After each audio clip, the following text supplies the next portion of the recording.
ઘણીવાર અજાણ્યા વૈષ્ણવ કાનમાં ફૂંક મરાવી છે કે આપણે કોઈ ભૂવા ભૂવા પાસે જાઓ, ફૂંક મારવાનું અમારું કામ નહીં.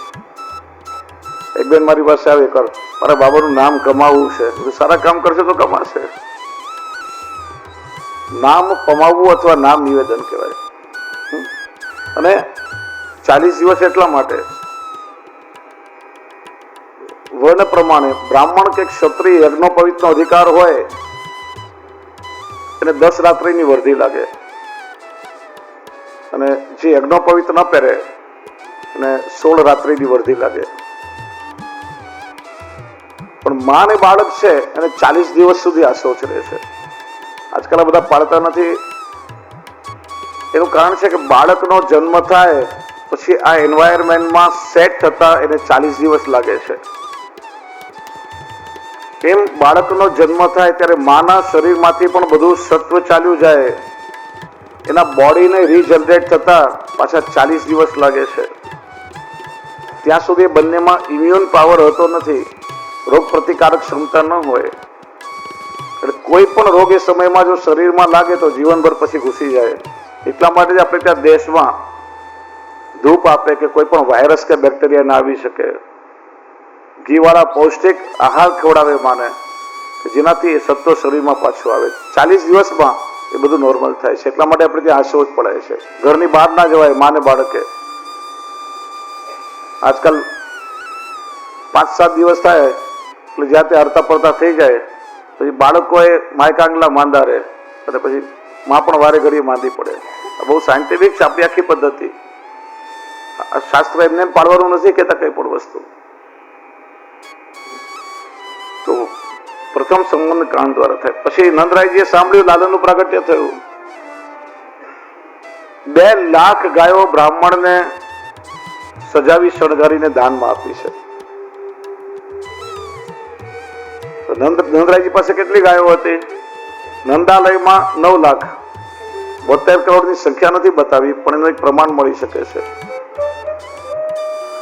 આપણે ત્યાં સ્મૃતિ આદિ ગ્રંથોમાં બતાવ્યું છે કે દીકરાનો જન્મ થાય ત્યારે આપણી કુલ સંપત્તિનો 3600મો ભાગ બ્રાહ્મણને દાનમાં દેવો જોઈએ.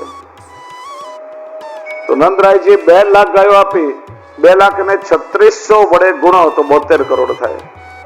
એટલી ગાયો હશે નંદરાયજી પાસે. અને પ્રાચીન ગ્રંથોમાં એનું પ્રમાણ મળે છે. 9 લાખ ગાયો નંદાલયમાં બંધાતી હતી, પણ જેમ આરબીઆઈ, એસબીઆઈ, પેલી પંજાબ નેશનલ બેંક એ બધાની બ્રાન્ચીસ હોય ને, એમ નંદરાયજીની ગૌશાળાની અનેક શાખાઓ હતી. સૌરાષ્ટ્રમાં જે ગોંડલ ગામ છે, રાજકોટની આગળ એનું મૂળ નામ છે ગોમંડલ, ત્યાં સુધી નંદરાયજીની ગાયોની શાખાઓ હતી, ગૌશાળાઓની. એટલી ગાયો નંદરાયજી પાસે હતી. પ્રભુનું પ્રાગટ્ય થયું. સૌ મંગલ્ય ગિરો વિપ્રા સૂત માગધ વંદિન ગાયકાશ્ચ જગરને દુર ભૈરવી ધુંધુ ભયો મુહુ. સૂત બંદીજનો મંગલ વાદ્ય વગાડવા લાગ્યા, નૃત્ય ગાન થવા લાગ્યા. અને આ પ્રકાર આપણે ત્યાં ઢાળી લીલાનો છે. શહેરોમાં તો આ ઢાળી લીલાની પ્રથા જે સાવ ખલાસ થઈ ગઈ. હજી અમારા ગામડાઓમાં એનું બહુ મહાત્મ્ય છે. અમરેલી, રાજકોટ જિલ્લાઓમાં જે સૌરાષ્ટ્રના ગામડા છે ત્યાં માળા પેરામણી કરે સોજની તો આખી રાત ઢાળી લીલા ચાલે, સવારે 7 વાગ્યા સુધી. અને બધા એનો આનંદ લે. 3-4 હજાર લોકો બેઠા હોય. જૂના સમયમાં રજવાડાઓમાં પેલા ભાટ ચારણ હોય, જે રાજાના બારોટ હોય, એ છંદ કવિતાઓ લખી અન્ય રાજ્યોમાં જે નૃત્ય કરતા પોતાના રાજાના યશ ગાય. એમ દાઢીજી ને દાઢણજી છે ભગવાન શ્રી કૃષ્ણના ભાટ છે. એ સુંદર શિંગાર પરિધાન કરી નૃત્ય કરી અને પ્રભુની લીલા અને યશનું ગાન કરતા હોય છે. એવી રીતે આપણે ત્યાં પુષ્ટિમાર્ગમાં જોગી લીલા ગવાય છે. આજે આપણે એની ચર્ચા કરશું. કીર્તનકારો શિવજીનું વેશ પરિધાન કરી નૃત્ય કરી અને એ જોગી લીલાના પદો ગાય. સુરદાસજીના ઘણા બધા પદો છે. તો આવી રીતે સમયનું કોઈને અનુસંધાન ન રહ્યું કે છે 3 દિવસ નંદ મહોત્સવ ચાલ્યો છે. એવો અલૌકિક આનંદ આવ્યો. મને એક ભાઈએ પૂછ્યું હતું કે આપણે હાથમાં પ્રસાદ કેમ વાટતા નથી? ચારે બાજુ ઉડે વાંટવો છે ને ઉડાડવાનું શું કારણ? આનંદ છે ને હૃદયમાં સમાય નહીં, આનંદ હંમેશા લૂંટાવાય. આનંદનો સ્વભાવ જ છે. બાબો એસએસસી માં ફેલ થયો હોય તો ચૂપચાપ મોઢું લટકાડીને નીકળી જાય માણસ, પણ ફર્સ્ટ ક્લાસ પાસ થયો હોય મીઠાઈનો ડબ્બો લઈ નીકળે, લે મીઠાઈ કા પેંડો કા, મારો દીકરો પાસ થયો. ને તો સાક્ષાત આનંદનું સ્વરૂપ આવિર્ભૂત છે. જેના હાથમાં જે હતું બધા લૂંટાવા માંડ્યા છે. જો વાંટવામાં ને લૂંટવામાં ફરક છે. હવેલીમાં દરરોજ પ્રસાદ વટાતો હોય તો વાંટનારના હાથમાં છે કે કેટલું આપવું. કોઈ લાગતું ઓળખતું આવે તો મુઠ્ઠી ભરીને આપે, ને કોઈની સાથે વાંકું પડ્યું હોય તો ચપટી ભરીને આપે. પણ પ્રસાદ જયારે લૂંટાતો હોય ત્યારે લૂંટનારના હાથમાં છે કે કેટલું લૂંટી શકે. કાલે કેવું લૂંટતા હતા બધા, બોલો. બીજાની વચ્ચેમાં હાથ નાખીને આમ ઝડપીને લઈ લે.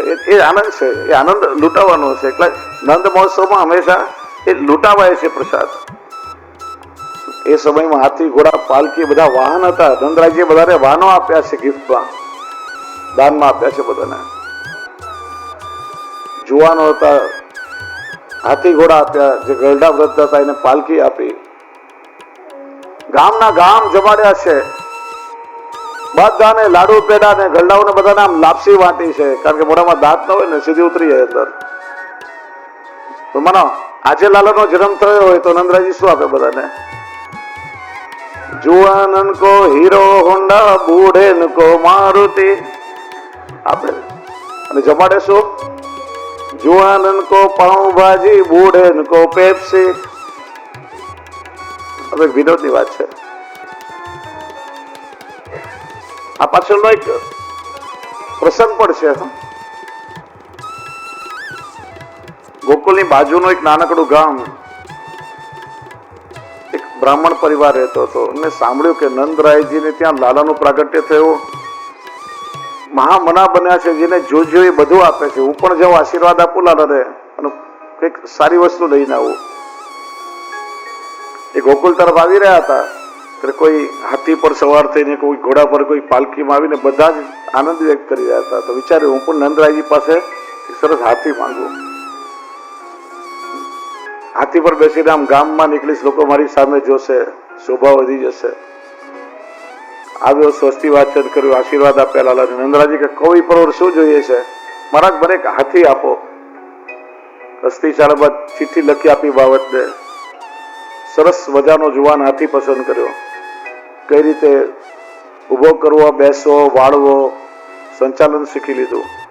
હાથી પર બેસીને પોતાના ગામમાં આવ્યો, મલકાતા મલકાતા.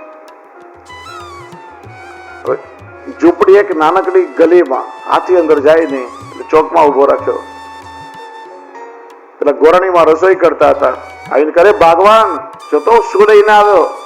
નંદરાયજીએ માગવાનું કહ્યું.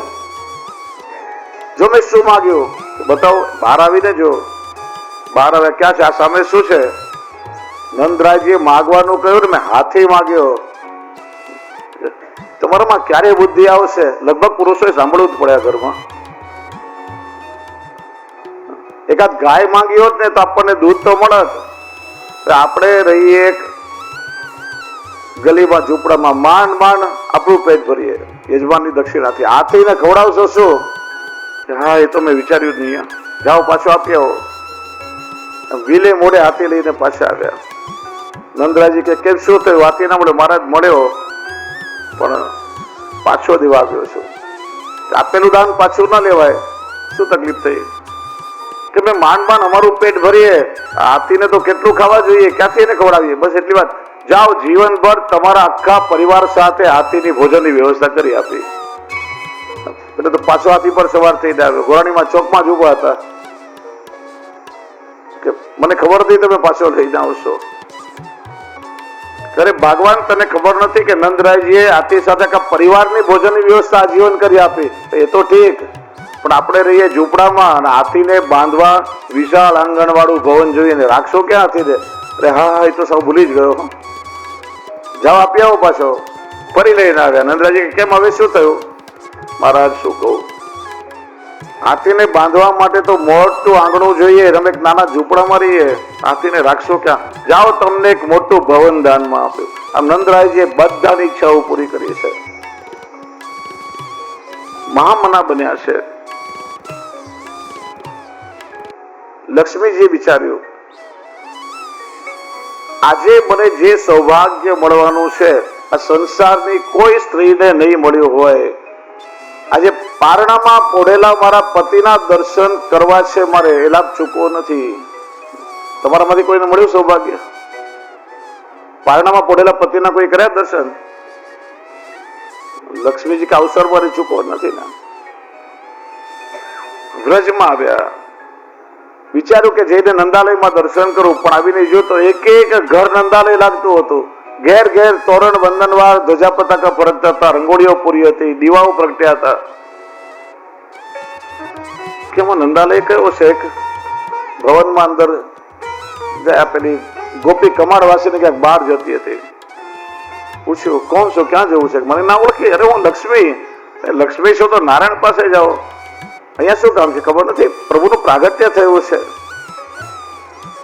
લક્ષ્મીએ વિચાર્યું કે જો લક્ષ્મી બનીને બ્રજમાં આવીશ તો કોઈ મારો ભાવ નહીં પૂછે, કેમ કે સ્વયં લક્ષ્મીના નાથ ત્યાં પ્રગટ થયા છે. માલણ બની ઘેર ઘેર ઉત્સવના તોરણ બાંધવા લાગ્યા. તોરણ બાંધતા બાંધતા નંદાલયમાં આવ્યા. અંદર જવા જાય એક ગોપી પૂછે, કોણ છો, ક્યાં જવું છે? માલણ છું, તોરણ બાંધવા આવી છે. કે માલણ તોરણ બહાર બંધાય કે અંદર બંધાય? કે બહાર બંધાય. તો અંદર શું કામ છે? મૈયા લાલાને દૂધ પીવડાવી રહી છે. જાઓ બહાર જઈને તોરણ બાંધો. તોરણ બાંધ્યા. વળી જોયું કોઈ નથી. વળી અંદર જવા જાય, બીજી ગોપી બહાર નીકળી. ક્યાં જવું છે? તોરણ બાંધ્યા ને એનો નેગ લેવા યશોદાજી પાસે જવું છે. બસ એટલી વાત. ચાલો ખોળો પાત્રો તમારો. લક્ષ્મીજી ખોળો પાત્ર્યો. કોઈ ગોપી હાથના કંકણ, કોઈએ માથાનો ટીકો, કોઈએ નાકની નથડી પધરાવી, કોઈએ કંઠનો હાર પધરાવ્યો. લક્ષ્મીજી ક્યારેક પોતાના ખોળા સામે જોયે, ક્યારેક ગોપીના મુખ સામે જોયે. વિચારે કે દુનિયાના લોકો મારી સામે પોતાની જોડી ફેલાવે છે, પણ આ વ્રજની ગોપીઓ કેટલી ભાગ્યશાળી કે લક્ષ્મીનો ખોળો ભરી દીધો. પછી પ્રભુના દર્શન કરી નંદરાયજીના કોઠારમાં વસી ગયા છે. જયતિ તેધિકમ જન્મના વ્રજ શ્રેયત ઇન્દિરા શસ્વદત્રી. ગોપીઓ કે છે ને આપનું પ્રાગટ્ય થયું. લક્ષ્મીજી પણ નિશ્ચિત આપની સેવા કરવા માટે દાસી બનીને વ્રજમાં રહ્યા છે. બધા દેવો પ્રભુના દર્શન કરવા આવ્યા અને પ્રભુનો આશ્રય કરીને વ્રજમાં વસ્યા છે. વ્રજમાં જેટલા પણ તીર્થ કે દેવો છે એ બધા પ્રભુનો આશ્રય કરીને રહેશે. એટલા માટે ભક્તિ માર્ગમાં અન્યાશ્રય બાધક છે, કેમ કે ત્યાં એ ભક્તિ એટલે પ્રેમ, અને પ્રેમમાં અનન્યતા હોવી બહુ જરૂરી છે. અનન્યતા અને આશ્રય એ પ્રેમનું પહેલું પગથિયું છે. પણ વ્રજમાં બધા જ તીર્થોને મંદિરમાં આપણે દર્શન કરવા જઈએ છીએ, ત્યાં અન્યાશ્રય નથી, કેમ કે બધા દેવોને તીર્થો ત્યાં ભગવાન શ્રી કૃષ્ણનો આશ્રય કરીને બિરાજે છે. આ બધા વ્રજના આશ્રયમાં રહે છે. વ્રજ એ પ્રભુનું નિજધામ છે. કે છે ભગવાને પ્રયાગને બધા તીર્થોના અધિપતિ તરીકે રાજ તિલક કર્યું, તો બધા તીર્થોના જે દેવો છે એમણે આ બધાએ પ્રયાગનું શરણ સ્વીકાર્યું. પ્રયાગરાજ કહેવાય છે. વ્રજનો એક પણ તીર્થ ના આવ્યું. ત્યારે પ્રયાગરાજે ભગવાનને ફરિયાદ કરી, જો તો પ્રભુ આપે જ મને બધા તીર્થોનું આધિપત્ય સોંપ્યું છે અને બધા તીર્થોએ મારું સન્માન કર્યું, વ્રજનો એક પણ તીર્થ ના આવ્યું. ત્યારે ભગવાન હસવા લાગ્યા. મેં તમને બધા તીર્થોનું આધિપત્ય સોંપ્યું છે, મારા ઘરનું નહીં. વ્રજ એ મારું પોતાનું ઘર છે. એ તમારો આશ્રય ન કરે, તમારે એના આશ્રયમાં રહેવું જોઈએ. એટલા માટે વિમલ કુંડ છે ને એ તીર્થરાજ પ્રયાગ બનાય છે. વ્રજમાં બધા તીર્થો વ્રજનો આશ્રય કરીને આવ્યા છે. ગોકુળમાં દિવાળીની જેમ ભવ્ય ઉત્સવ થઈ રહ્યો છે. ચોથા દિવસે માફ કરજો, ત્રીજા દિવસે શિવજી પણ દર્શન કરવા પધાર્યા છે. શિવજી પરમ વૈષ્ણવ ભક્ત છે. જયારે પૂર્ણાવતાર થયા, રામાવતારમાં જોશી બનીને, કૃષ્ણાવતારમાં જોગી બનીને પધાર્યા છે.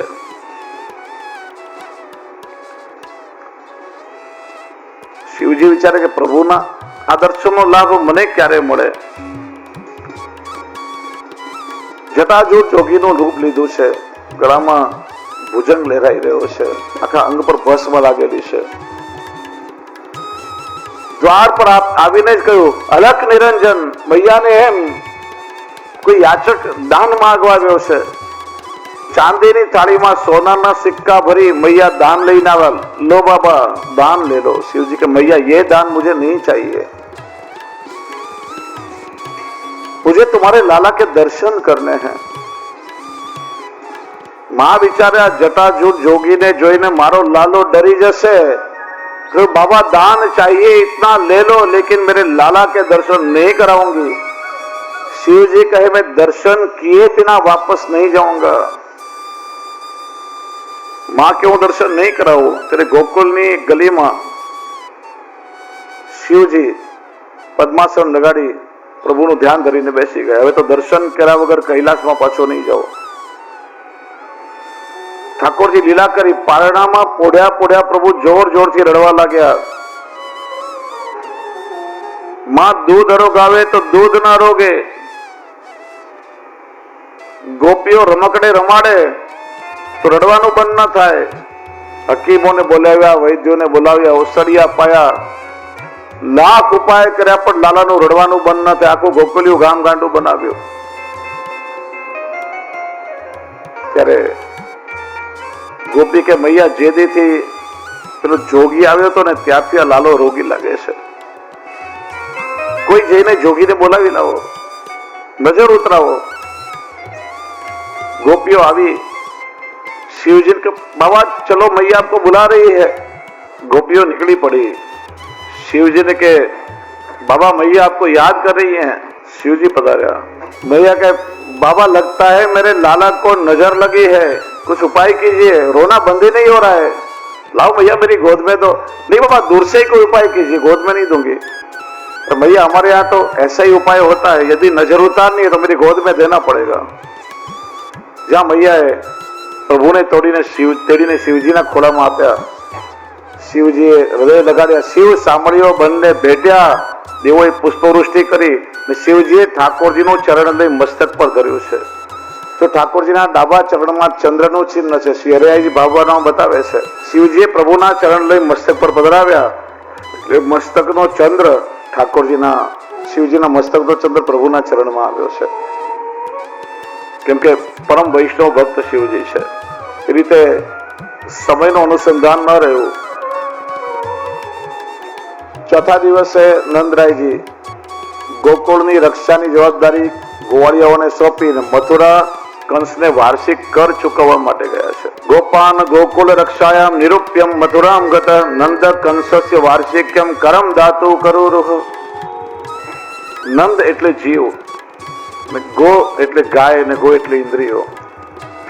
કે ઇન્દ્રિયો ને જીવ વ્રજની બહાર રમણ કરતા હોય ને ત્યારે જ અવિદ્યાનો પ્રવેશ થાય છે. છઠ્ઠા દિવસે કંસે મોકલેલી પૂતના નામની રાક્ષસી ગામ ગામ નગર નગર અનેક નાના બાળકોને મારતી મારતી ગોકુલ આવી છે. પૂતના અવિદ્યાનું સ્વરૂપ છે. શ્રી મહાપ્રભુજી કહે છે પૂતના તું અવિદ્યા અને પૂતાન અપી નરેતી યાસા પૂતના. પવિત્રને પણ જે મોહમાં નાખી દે પૂતના. પૂત એટલે બાળકો, બાળકોને મારવા વાળી રાક્ષસી પૂતના. માયાવી સ્ત્રીનું રૂપ લીધું છે. બધાને મોહિત કરતી કરતી આવી. ગોકુલ આવતા સુધીમાં 16,000 બાળકોના પ્રાણ લીધા છે. યશોદાજી રોહિણીજી આંગણામાં બેઠા છે અને પૂતનાજીની બાજુમાં બેસી. યશોદાજી મોહિત થઈ ગયા. આવ બેન બેસ. ક્યાં રહેશે? ક્યાંથી આવી? નજીકના ગામમાં રહું છું. સાંભળ્યું છે કે તમારે ત્યાં સુંદર પુત્રનો જન્મ થયો છે, હું એના દર્શન કરવા આવી છું. કે મારો લાલો હમણાં પોઢી રહ્યો છે, જાગશે ત્યારે દર્શન કરાવીશ. વાતો એ વળગે. અચાનક યશોદાજીને કઈ કામ યાદ આવ્યું. એ અંદર ગયા. પૂતના જોયું આસપાસ કોઈ નથી. સીધી પ્રભુના કક્ષમાં આવી છે. પૂતનાએ વિચાર્યું આ બાળકના પ્રાણ હમણાં લઈ લઈશ. પૂતનાને જોઈને પ્રભુએ પોતાના નેત્ર બંધ કરી લીધા છે. પછી મહાપ્રભુજી સમજાવે છે ભગવાનના નેત્ર જ્ઞાન રૂપ છે. પૂતના યદી પ્રભુના નેત્રમાં જોઈ લે તો લીલાનું બધું જ જ્ઞાન એને થઈ જાય તો લીલા સંભવી ન શકે. એટલે નેત્ર બંધ કરી લીધા. નેત્ર બંધ કરીને પ્રભુ વિચારે છે હું તને ઓળખી ગયો છું, તો એ જ ગયા જન્મની બલિરાજાની પુત્રી રત્નમાલા છે. મને બટુક સ્વરૂપે જોયો ત્યારે તારા મનમાં મારા પ્રત્યે વાત્સલ્ય ભાવ થયો કે મારું બાળક આવું સુંદર હોય તો એને મારું સ્તનપાન કરાવવું. અને જ્યાં વિરાટ સ્વરૂપ જોયું મને મારવાનો હિંસાનો ભાવ તારા મનમાં આવ્યો હતો કે મારું બાળક આવું કપટ કરે તો દૂધમાં ઝેર નાખી હું એને મારી દઉં. ભગવાન કે તારા બંને મનોરથ પૂરા કરવા માટે આવ્યો છું. નેત્ર બંધ કરી પ્રભુ વિચારે છે આ મને વિષ પીવડાવવા આવી છે, એને હું માની ગતિ આપવાનો છું, તો આગળ જઈને જે મને ગોરસ આપશે એને કયું સુખ આપીશ. બીજું પ્રભુના નેત્ર સૂર્ય અને ચંદ્ર અથવા કર્મ માર્ગ અને જ્ઞાન માર્ગ રૂપ છે. કર્મ એટલે પ્રવૃત્તિ અને જ્ઞાન એટલે નિવૃત્તિ માર્ગ. શ્રી મહાપ્રભુજી પોતાનો ઉદ્ધાર કૃપા માર્ગથી પ્રમેય માર્ગથી કરવા માંગે છે, એટલા માટે નેત્ર બંધ કરી લીધા છે. બીજું પ્રભુએ વિચાર્યું કે આગળ જઈને હજી મારે ઘણી બધી પ્રમેય લીલાઓ કરવાની છે, કોઈ મારી લીલાનું અનુકરણ ન કરે એટલા માટે પ્રથમ લીલા ઠાકોરજીએ પોતાનું વિષપાન કરવાની કરી છે. મારી જેમ ઝેર પચાવવાની તાકાત હોય તો જ કોશિશ કરજો, નહીં તો મારી લીલાનું અનુકરણ કરવાની કોઈ કોશિશ ના કરતા. એટલા માટે શ્રી રામચંદ્રજી મર્યાદા પુરુષોત્તમ છે, એમની લીલા અનુકરણીય છે અને કૃષ્ણની લીલા એ સ્મરણીય છે. જીવ એનું અનુકરણ ન કરી શકે, સામર્થ્ય નથી. જ્યાં પૂતનાએ બે હાથે ઠાકોરજીને ઉચક્યા, પ્રભુ એના બંને હાથ પકડ્યા, સ્તનપાન કર્યું. કે છે એક અસ્થિ સાધનનું દાન આપ્યું, એક અસ્થિ ફળનું દાન આપ્યું, એનું સ્તનપાન કરતા ભગવાન એના પ્રાણ પી લીધા છે. પૂતના તડપવા લાગી, મુંચ મુંચ પ્રભુ મને છોડો છોડો, અર્થાત હવે સંસારની બધી આસક્તિમાંથી મને છોડાવો. 16 યોજન વિસ્તાર વાળું ભયંકર રાક્ષસીનું કદ જોરથી જમીન પર પડ્યું. ભયંકર અવાજ આવ્યો, બધા ગભરાયા, દોડતા આવ્યા. મૈયાએ જોયું તો એક રાક્ષસી પડી છે અને વક્ષસ્થળ પર નાનું બાળક રમી રહ્યું છે. મૈયાએ તેડી અને બાળકની રક્ષા માટે જે સ્તુતિ કરી એ ભાગવતમાં પૂતના કવચ કહેવાય છે. આજે પણ નાના બાળકો હોય, વારે ઘડીએ માંદા પડતા હોય, જલ્દી સારા ન થાય તો પૂતના કવચનો પાઠ કરવાથી બાળકો સારા થાય છે, એવી માન્યતા છે, લોકોનો અનુભવ છે એવો. ગોપીઓએ ઠાકોરજીને ગોપૃચ્છ ભ્રમણ કર્યું, ગાયના પૂછડાથી નજર ઉતારી અને ગોમય લેપન એટલે ગોબર અને ગૌમૂત્રનું પ્રભુના શ્રીઅંગમાં લેપન કર્યું. કેમ કે પૂતના રાક્ષસી છે, એને કોઈ વાયરસ ના લાગી જાય ઠાકોરજીને, એટલા માટે. અને ગોબર અને ગૌમૂત્ર એ સૌથી મોટામાં મોટા જંતુનાશક છે.